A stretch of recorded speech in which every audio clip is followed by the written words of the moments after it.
أعوذ بالله من الشيطان الرجيم.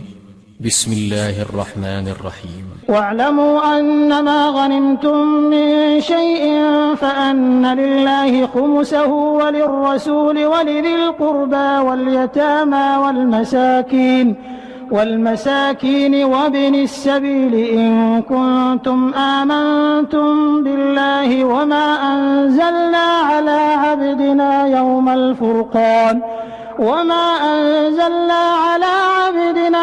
الفرقان يوم التقى الجمعان والله على كل شيء قدير. إذ أنتم بالعدوة الدنيا وهم بالعدوة القصوى والركب أسفل منكم ولو تواعدتم لاختلفتم في الميعاد ولكن ليقضي الله أمرا كان مفعولا ليهلك من هلك عن بينة ويحيى من حي عن بينة وإن الله لسميع عليم. إذ يريكهم الله في منامك قليلا ولو أراكهم كثيرا لفشلتم ولتنازعتم في الأمر ولكن الله سلم إنه عليم بذات الصدور. وإذ يريكموهم إذ التقيتم في أعينكم قليلا ويقللكم في أعينهم ليقضي الله أمرا كان مفعولا وإلى الله ترجع الأمور. يا أيها الذين آمنوا إذا لقيتم فئة فاثبتوا واذكروا الله كثيرا لعلكم تفلحون. وأطيعوا الله ورسوله ولا تنازعوا فتفشلوا وتذهب ريحكم واصبروا إن الله مع الصابرين.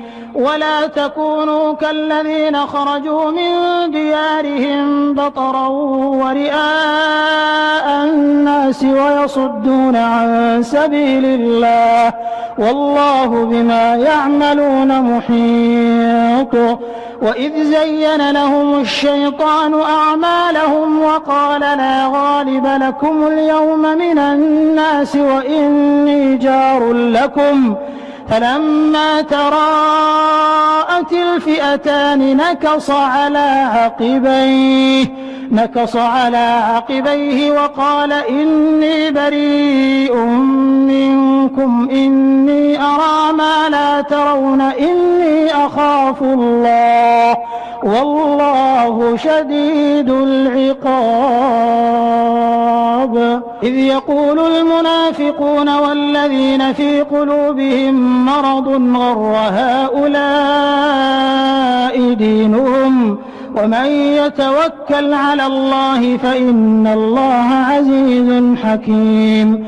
ولو ترى إذ يتوفى الذين كفروا الملائكة يضربون وجوههم وأدبارهم وذوقوا عذاب الحريق ذلك بما قدمت أيديكم وأن الله ليس بظلام للعبيد. كدأب آل فرعون والذين من قبلهم كفروا بآيات الله فأخذهم الله بذنوبهم إن الله قوي شديد العقاب. ذلك بأن الله لم يك مغيرا نعمة أنعمها على قوم حتى يغيروا ما بأنفسهم وأن الله سميع عليم. كدأب آل فرعون والذين من قبلهم كذبوا بآيات ربهم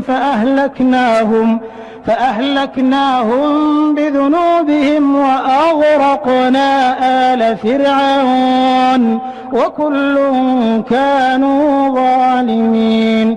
إن شر الدواب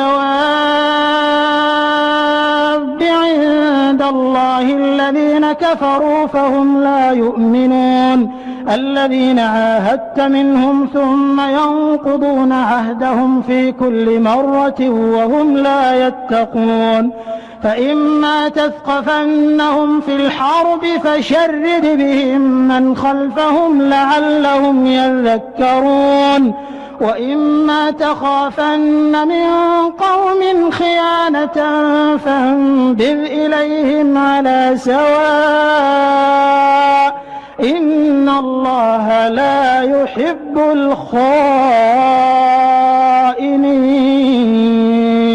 ولا يحسبن الذين كفروا سبقوا إنهم لا يعجزون وأعدوا لهم ما استطعتم من قوة ومن رباط الخيل ترهبون به عدو الله وعدوكم وآخرين من دونهم لا تعلمونهم الله يعلمهم وما تنفقوا من شيء في سبيل الله يوفى إليكم وأنتم لا تظلمون وإن جنحوا للسلم فاجنح لها وتوكل على الله إنه هو السميع العليم وإن يريدوا أن يخدعوك فإن حسبك الله هو الذي أيدك بنصره وبالمؤمنين وألف بين قلوبهم لو أنفقت ما في الأرض جميعا ما ألفت بين قلوبهم ولكن الله ألف بينهم إنه عزيز حكيم يا أيها النبي حسبك الله ومن اتبعك من المؤمنين يا أيها النبي حرض المؤمنين على القتال إن يكن منكم 20 صابرون يغلبوا 200 وإن يكن منكم 100 يغلبوا 1000 من الذين كفروا بأنهم قوم لا يفقهون الآن خفف الله عنكم وعلم أن فيكم ضعفا فإن يكن منكم 100 صابرة يغلبوا 200 وإن يكن منكم 1000 يغلبوا 2000 بإذن الله والله مع الصابرين ما كان لنبي أن يكون له أسرى حتى يثخن في الأرض تريدون عرض الدنيا والله يريد الآخرة والله عزيز حكيم لولا كتاب من الله سبق لمسكم فيما أخذتم عذاب عظيم فكلوا مما غنمتم حلالا طيبا واتقوا الله إن الله غفور رحيم يا أيها النبي قل لمن في أيديكم من الأسرى إن يعلم الله في قلوبكم خيرا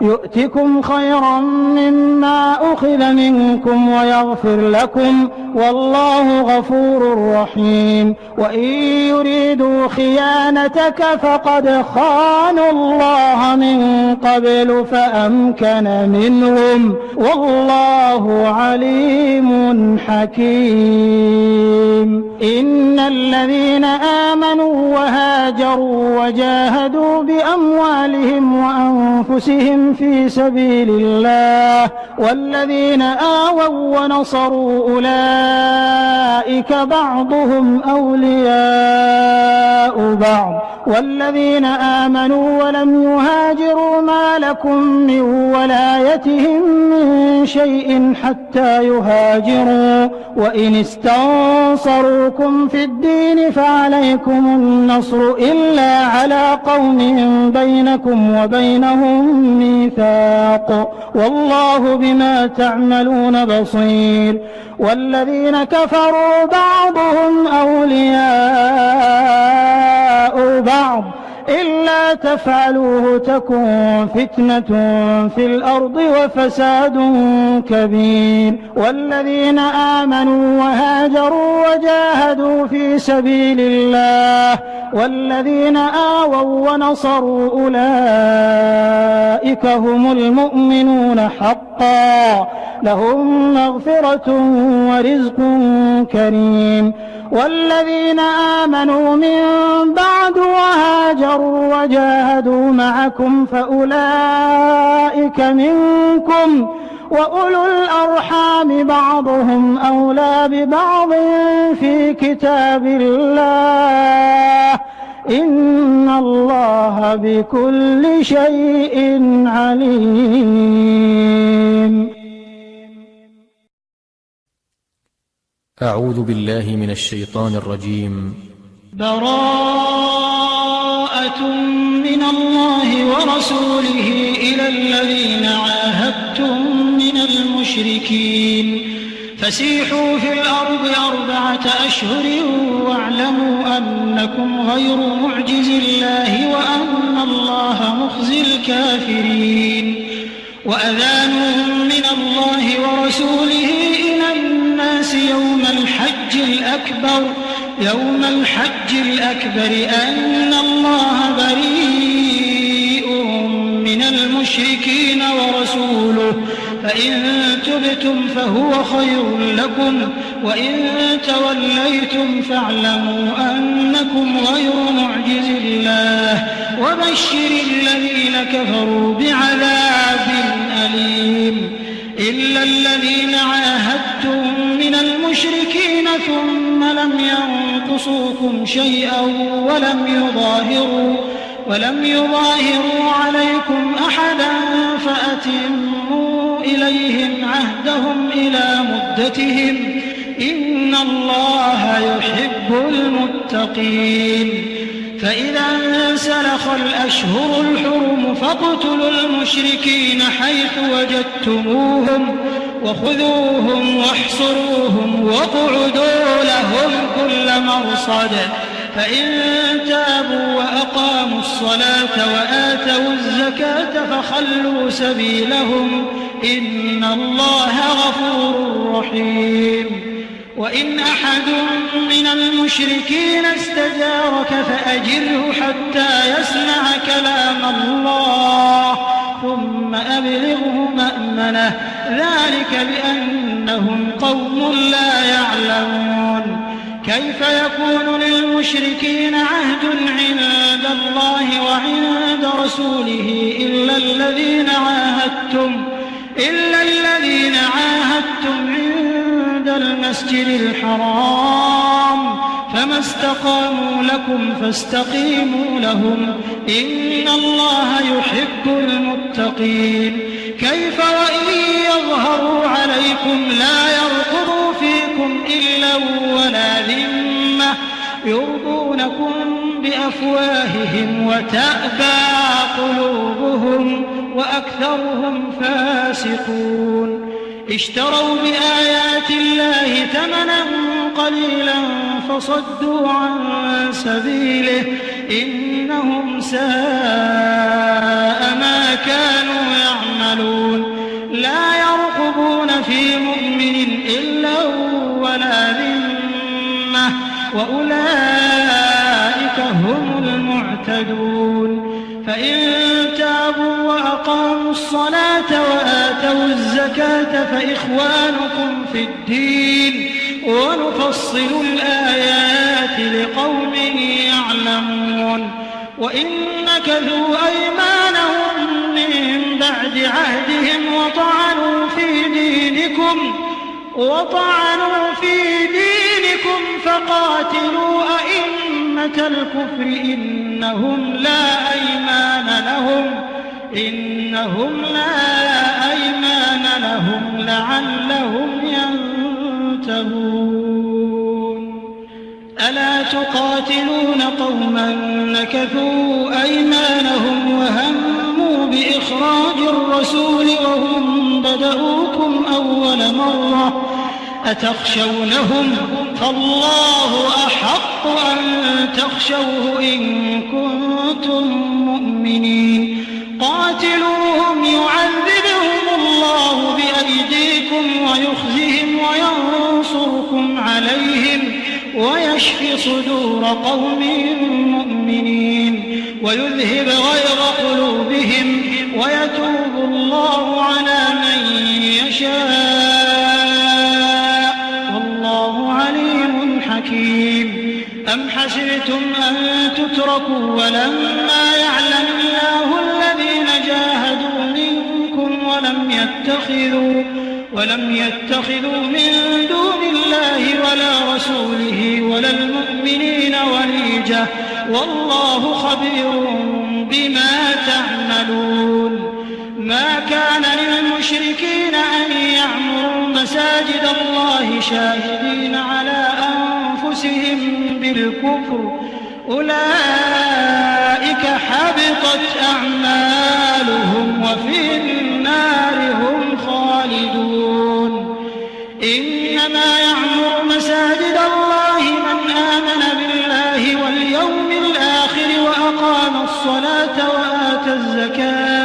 وأقام الصلاة وآتى الزكاة ولم يخش إلا الله فعسى أولئك أن يكونوا من المهتدين.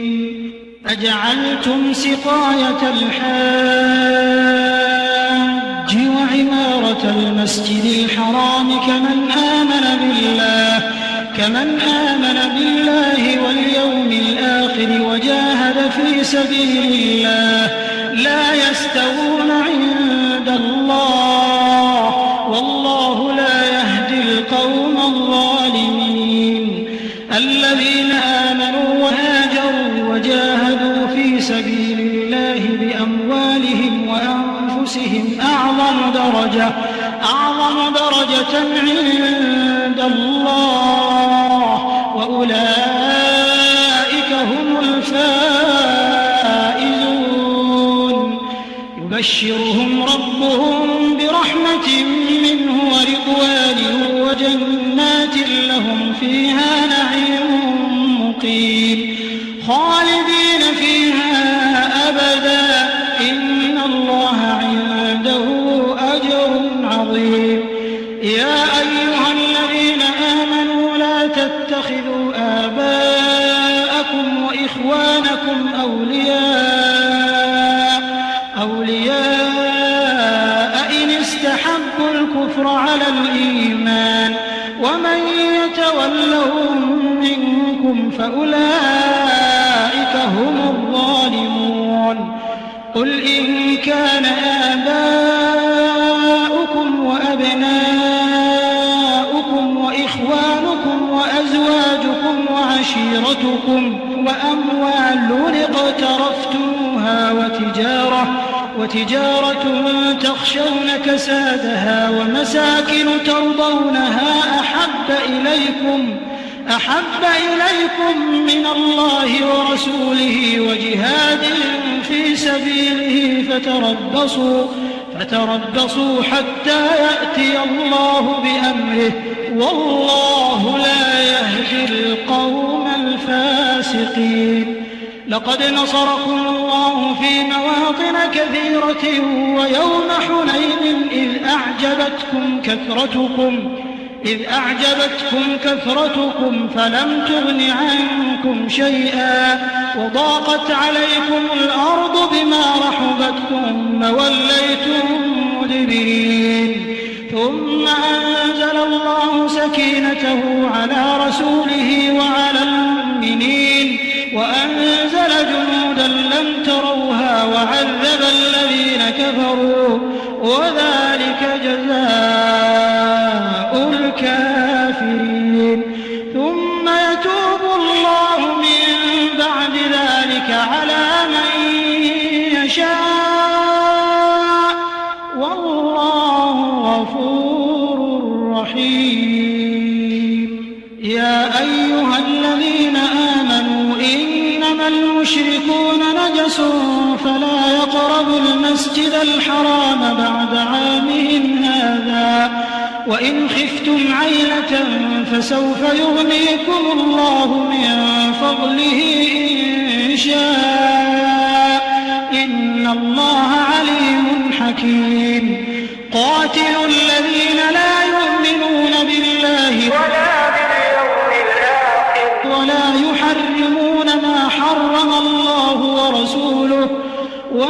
يحرمون ما حرم الله ورسوله ولا يدينون دين الحق من الذين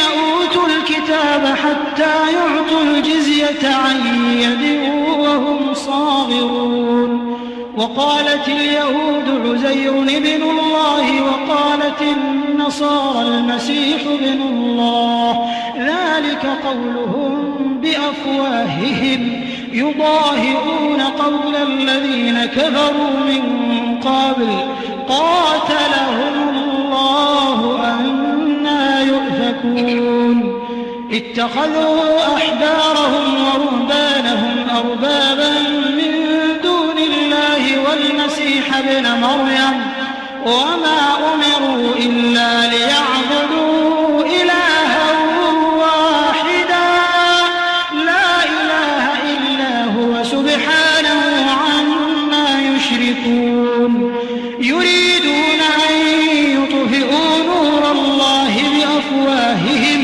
ويأبى الله إلا أن يتم نوره ولو كره الكافرون هو الذي أرسل رسوله بالهدى ودين الحق ليظهره على الدين كله ولو كره المشركون يا أيها الذين آمنوا إن كثيرا من الأحبار والرهبان ليأكلون أموال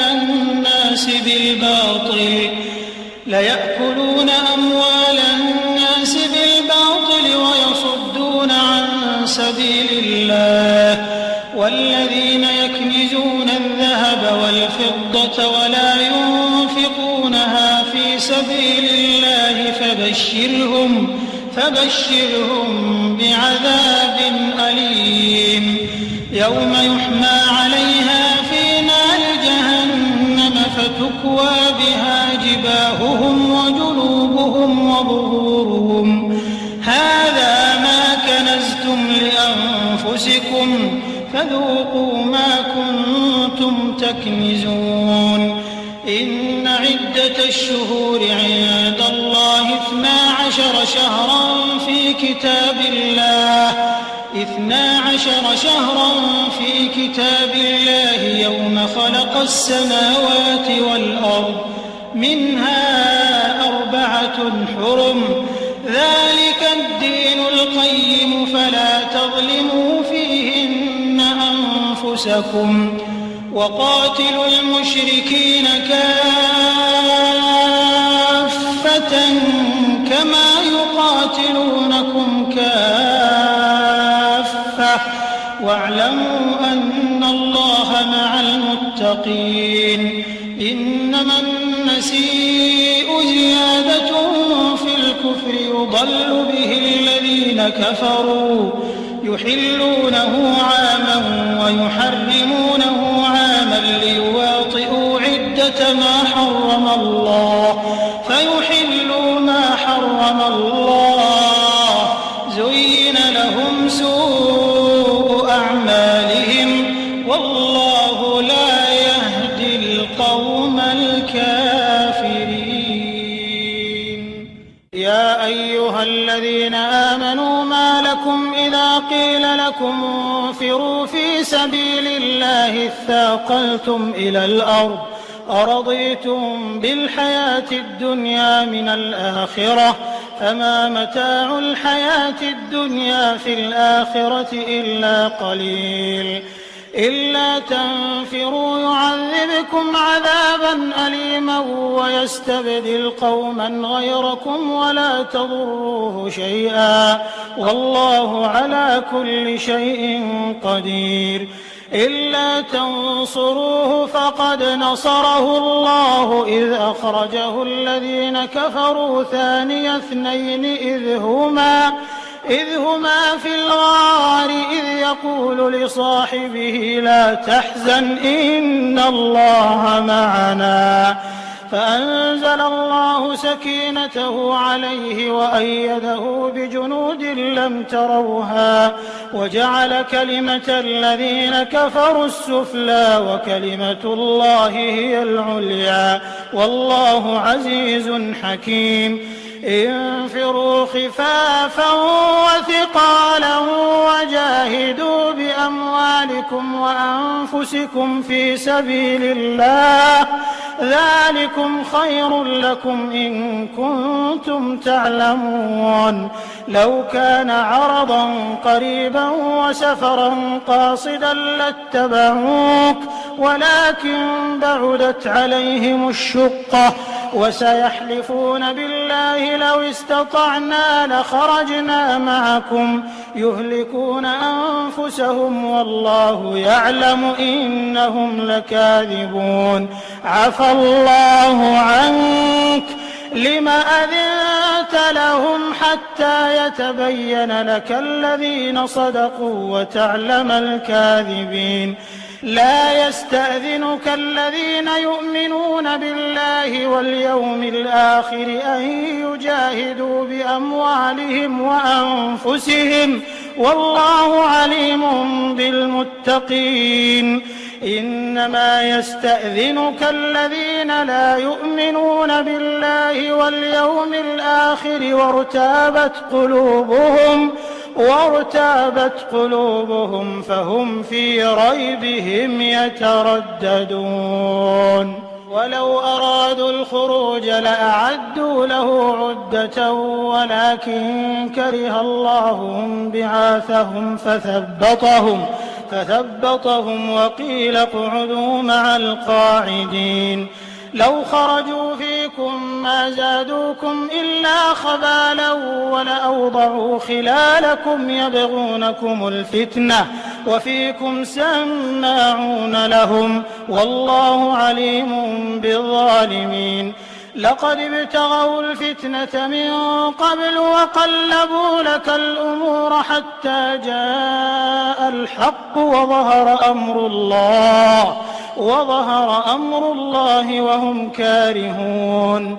ومنهم من يقول ائذن لي ولا تفتني ألا في الفتنة سقطوا وإن جهنم لمحيطة بالكافرين. إن تصبك حسنة تسؤهم وإن تصبك مصيبة يقولوا قد أخذنا أمرنا من قبل ويتولوا وهم فرحون.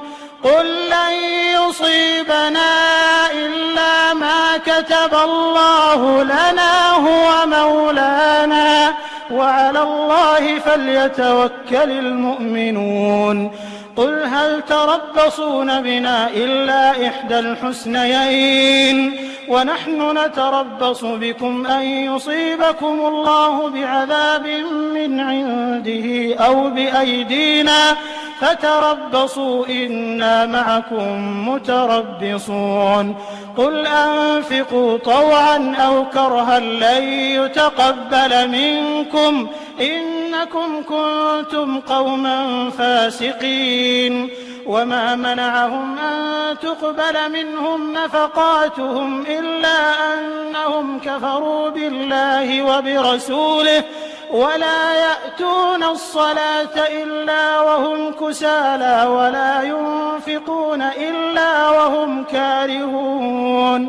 فلا تعجبك أموالهم ولا أولادهم إنما يريد الله ليعذبهم بها في الحياة الدنيا وتزهق أنفسهم وهم كافرون.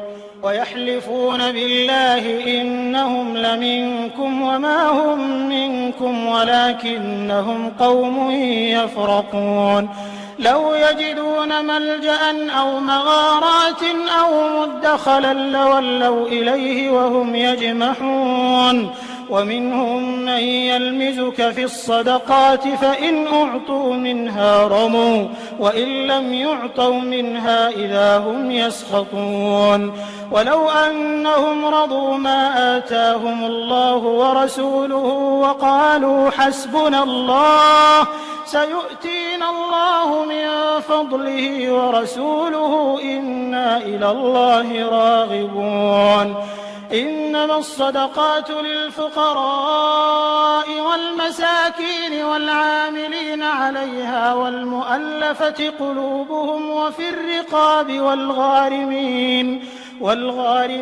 وفي سبيل الله وابن السبيل فريضة من الله والله عليم حكيم ومنهم الذين يؤذون النبي ويقولون هو أذن قل أذن خير لكم يؤمن بالله ويؤمن للمؤمنين ورحمة للذين آمنوا منكم والذين يؤذون رسول الله لهم عذاب أليم يحلفون بالله لكم ليرضوكم والله ورسوله أحق أن يرضوه إن كانوا مؤمنين ألم يعلموا أنه من يحادد الله ورسوله فأن له نار جهنم خالدا فيها ذلك الخزي العظيم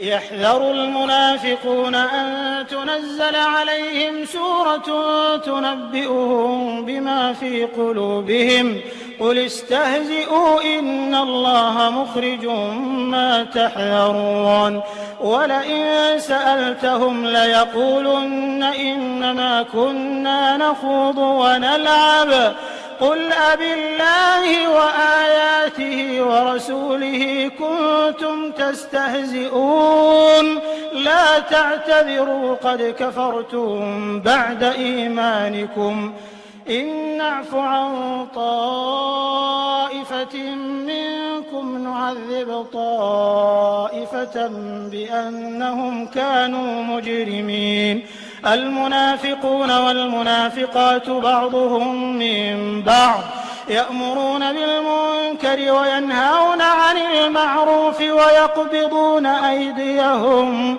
نسوا الله فنسيهم إن المنافقين هم الفاسقون وعد الله المنافقين والمنافقات والكفار نار جهنم خالدين فيها هي حسبهم ولعنهم الله ولهم عذاب مقيم كالذين من قبلكم كانوا أشد منكم قوة وأكثر أموالا وأولادا فاستمتعوا بخلاقهم فاستمتعتم بخلاقكم كما استمتع الذين من قبلكم بخلاقهم وخضتم كالذي خاضوا أولئك حبطت أعمالهم في الدنيا والآخرة وأولئك هم الخاسرون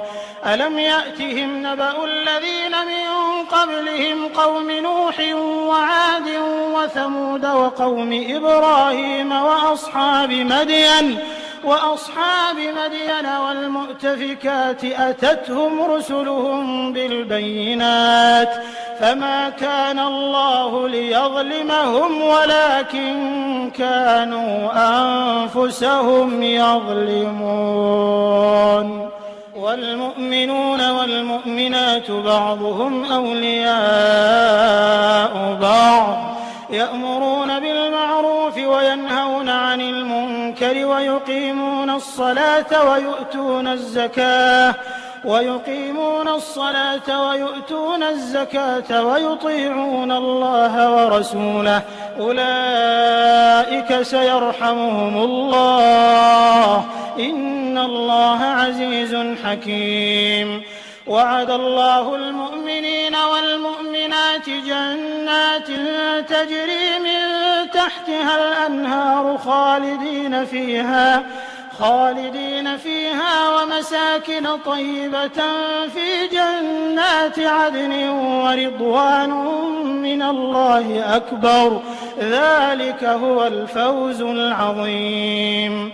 يا أيها النبي جاهد الكفار والمنافقين واغلظ عليهم ومأواهم جهنم وبئس المصير. يحلفون بالله ما قالوا ولقد قالوا كلمة الكفر وكفروا بعد إسلامهم وهموا بما لم ينالوا وما نقموا إلا أن أغناهم الله ورسوله من فضله فإن يتوبوا يك خيرا لهم وإن يتولوا يعذبهم الله عذابا أليما في الدنيا والآخرة وما لهم في الأرض من ولي ولا نصير. ومنهم من عاهد الله لئن آتانا من فضله لنصدقن ولنكونن من الصالحين فلما آتاهم من فضله بخلوا به وتولوا وهم معرضون فأعقبهم نفاقا في قلوبهم إلى يوم يلقونه بما أخلفوا الله ما وعدوه وبما كانوا يكذبون. ألم يعلموا أن الله يعلم سرهم ونجواهم وأن الله علام الغيوب. الذين يلمزون المطوعين من المؤمنين في الصدقات والذين لا يجدون إلا جهدهم فيسخرون منهم سخر الله منهم ولهم عذاب أليم. استغفر لهم أو لا تستغفر لهم إن تستغفر لهم 70 مرة فلن يغفر الله لهم ذلك بأنهم كفروا بالله ورسوله والله لا يهدي القوم الفاسقين. فرح المخلفون بمقعدهم خلاف رسول الله وكرهوا أن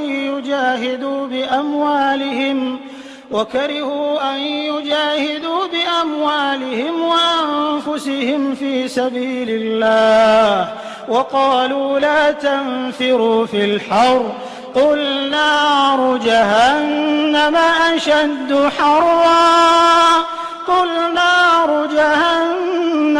أشد حرا لو كانوا يفقهون. فليضحكوا قليلا وليبكوا كثيرا جزاء بما كانوا يكسبون. فإن رجعك الله إلى طائفة منهم فاستأذنوك للخروج فقل لن تخرجوا معي أبدا ولن تقاتلوا معي عدوا إنكم رضيتم بالقعود أول مرة فاقعدوا مع الخالفين ولا تصل على أحد منهم مات أبدا ولا تقم على قبره إنهم كفروا بالله ورسوله وماتوا وهم فاسقون.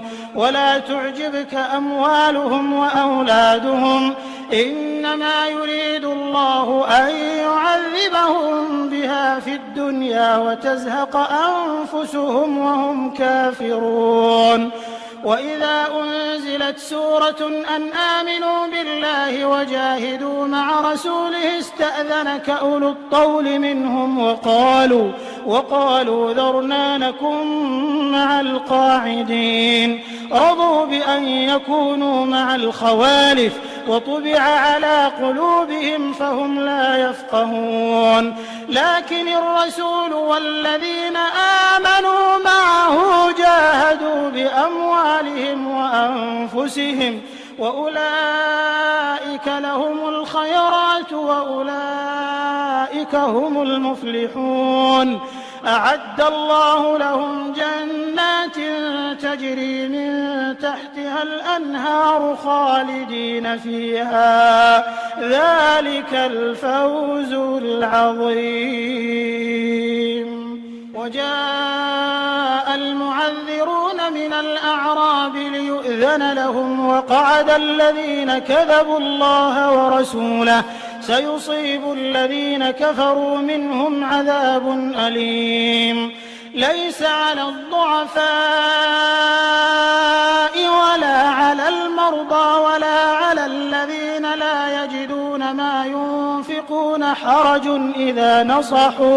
إذا نصحوا لله ورسوله ما على المحسنين من سبيل والله غفور رحيم. ولا على الذين إذا ما أتوك لتحملهم قلت لا أجد ما أحملكم عليه تولوا وأعينهم تفيض من الدمع حزنا ألا يجدوا ما ينفقون.